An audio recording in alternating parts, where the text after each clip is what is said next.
अस्सलामुअलैकुम dear students, class 9 maths unit 5 factorisation. और उसमें आज का जो हमारा टॉपिक है वो है रिमाइंडर थ्योरम। तो रिमाइंडर थ्योरम का स्टेटमेंट है when polynomial p of x of degree n greater than और equal to 1 is divided by x minus r gives a constant r as remainder which is equal to r equal to p of r। Remainder theorem हमें ये कहते हैं कि जब भी आप किसी एक पॉलिनोमियल को जिसकी डिग्री 1 हो, यानी जिसमें वेरिएबल की हाईएस्ट पावर 1 हो या 1 से ग्रेटर हो, जब उसको आप एक लीनियर पॉलिनोमियल यानी ऐसे नंबर से ऐसे पॉलिनोमियल से डिवाइड करें जिसमें x की पावर 1 हो, उससे जब आप उसको डिवाइड करेंगे तो वो आपको आखिर में एक कांस्टेंट नंबर देगा और वो कांस्टेंट नंबर हमारे पास क्या होगा, रिमाइंडर होगा, और वो बराबर होगा r equal to p of r। अब इसका मतलब क्या है, देखें अगर आप फर्ज करें हमारे पास एक पॉलिनोमियल है x cube plus 2x plus 3 और इसको डिवाइडेड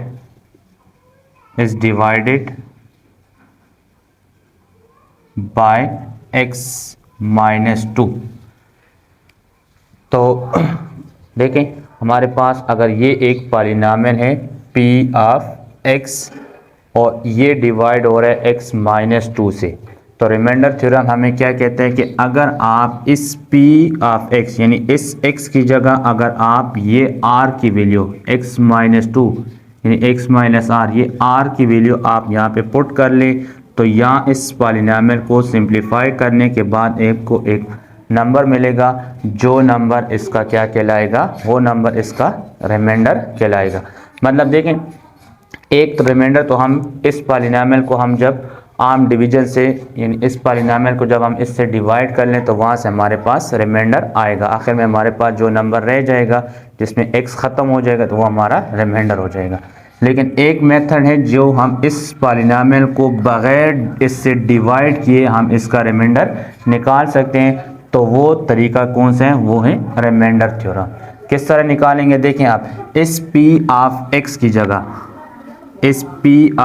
की जगह आप क्या लगा लें, r यानी x माइनस r, और r की जगह आप क्या लगा लें, 2 लगा लें। तो यहाँ से आपको मिलेगा 2 पावर 3 प्लस 2 इंटू 2 प्लस 3, तो x 2 पावर 3 8 प्लस 4 प्लस 3, तो यहाँ से 8 प्लस 4 12 प्लस 3 15।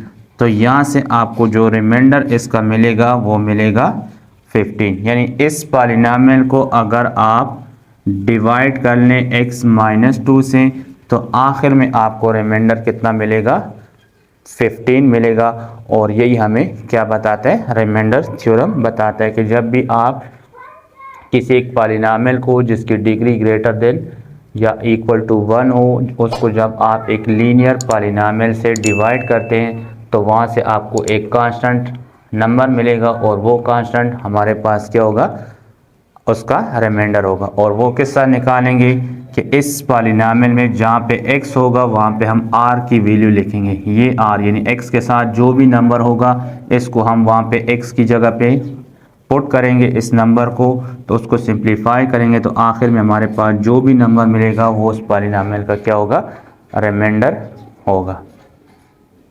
आप देखें इसके लिए हम एक दूसरी एग्जांपल लेते हैं।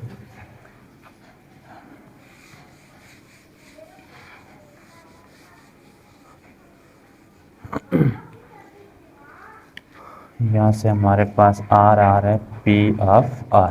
अब फर्स्ट करें अगर हमारे पास एक पॉलिनोमियल है p ऑफ x और वो है 2x power 3 plus 4x minus 12 और ये डिवाइड हो रहा है x प्लस 3 से, और ये डिवाइड हो रहा है x प्लस 3 से। तो आप देखें इस नंबर को आप कंपेयर कर लें इसके साथ, तो यहाँ से अगर देखें x माइनस r को अगर आप कंपेयर कर लें x प्लस 3 से, तो यहाँ से x के बराबर है, यहाँ माइनस आ रहा है, यहाँ प्लस आ रहा है। तो इसको सेम बनाने के लिए हम इसको इस तरह लिख सकते हैं x माइनस इंटू माइनस 3। तो आप देखें ये दोनों चीज़ें सेम हो गई, x equal to x minus equal to minus और r इक्वल हो जाएगा माइनस 3 के। तो इसका मतलब है कि जब इस पॉलिनॉमियल में आप x की जगह r और r की जगह -3 पुट कर लें, यानी p ऑफ x की जगह आप क्या लगा लें, p ऑफ r, और r की जगह आप क्या लगा लें, -3। तो यहाँ से आपको इसका रिमाइंडर मिलेगा 2 इंटू -3 का क्यूब प्लस 4 इंटू -3 -12। आप देखें यहाँ से आ जाएगा 2 -3 का क्यूब ले लें तो यहाँ से आ जाएगा -27 प्लस माइनस 4 3 ज़ा 12 -12। यहाँ से आ जाएगा -54 -12 तो 4 + 2 + 2 8, 1 + 2 5 + 7। तो इसका रिमाइंडर हमारे पास क्या आएगा, 78। तो इसका मतलब है कि जब आप इस पॉलिनॉमियल को इस x + 3 से डिवाइड करेंगे तो आखिर में आपको रिमाइंडर कितना मिलेगा, -78। तो ये था हमारे पास रिमाइंडर थ्योरम का थोड़ी सी स्टेटमेंट और उसकी एग्जांपल के। दोबारा देख लें कि रिमाइंडर थ्योरम हमें क्या कहता है कि जब आप एक पॉलिनॉमियल जिसकी degree greater than or equal to 1 हो और उसको जब आप डिवाइड कर लें किसके साथ, एक लीनियर पॉलिनॉमियल यानी x माइनस आर से, तो वो आखिर में आपको एक कांस्टेंट रिमाइंडर यानी कांस्टेंट नंबर देगा। और वो कांस्टेंट नंबर हम किस तरह निकाल सकते हैं कि जब उस पॉलिनॉमियल में x की जगह r यानी ये x के साथ जो नंबर होते हैं इसको हम पुट कर लें तो वहाँ से हमें वो नंबर मिलेगा।